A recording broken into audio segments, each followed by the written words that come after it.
Nasa John chapter 16 verse 33. Sabi dito, sige, hanapin nyo muna. John 16 verse 33.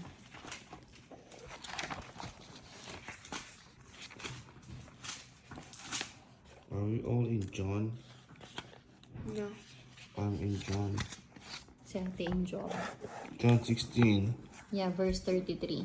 Sabi dito, I have said these things to you, that in me you may have peace. In the world you will have tribulation, but take heart, I have overcome the world.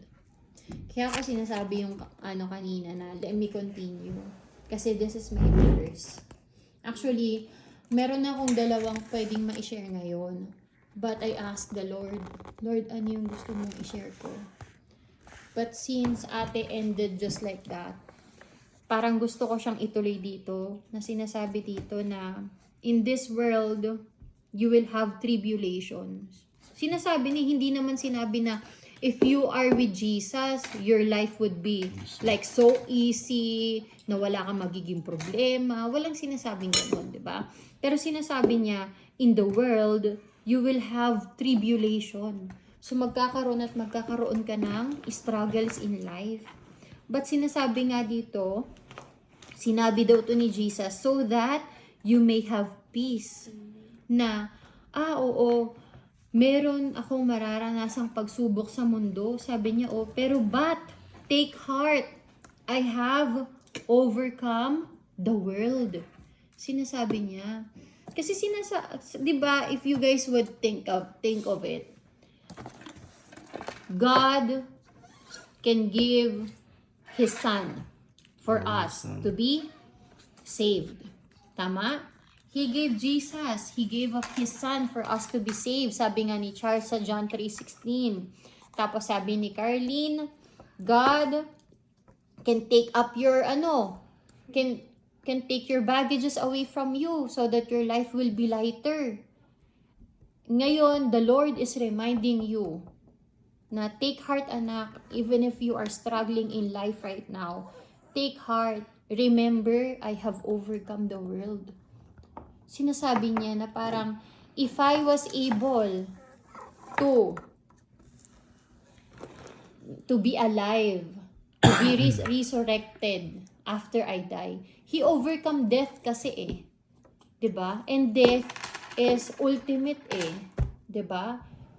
Death is ultimate, nabuhay siyang muli. Bakit siya nabuhay muli? To save us. To save us. So, ibig lang sabihin nun, God allowed His Son to die and be resurrected for us to be saved. So, what else do you think the Lord cannot do for you kapag ka-inaccept mo na siya sa buhay mo? If God can give you His one and only Son para ma-save ka, then what else yung hindi niya kayang ibigay sa'yo? Yun yung sinasabi niya at nire-remind niya ngayon sa atin.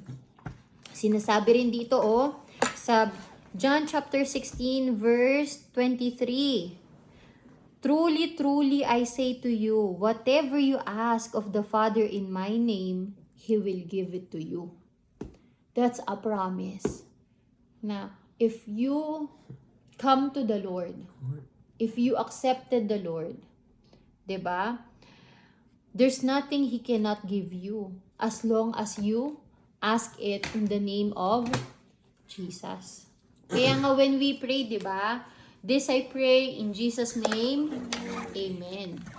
That's why it's very important that when we pray, we ask it in the name of Jesus. Okay? Are you sure it's John 16? Yeah, John 16. I don't have it. John 16:33. 33. Yeah. Would you say first?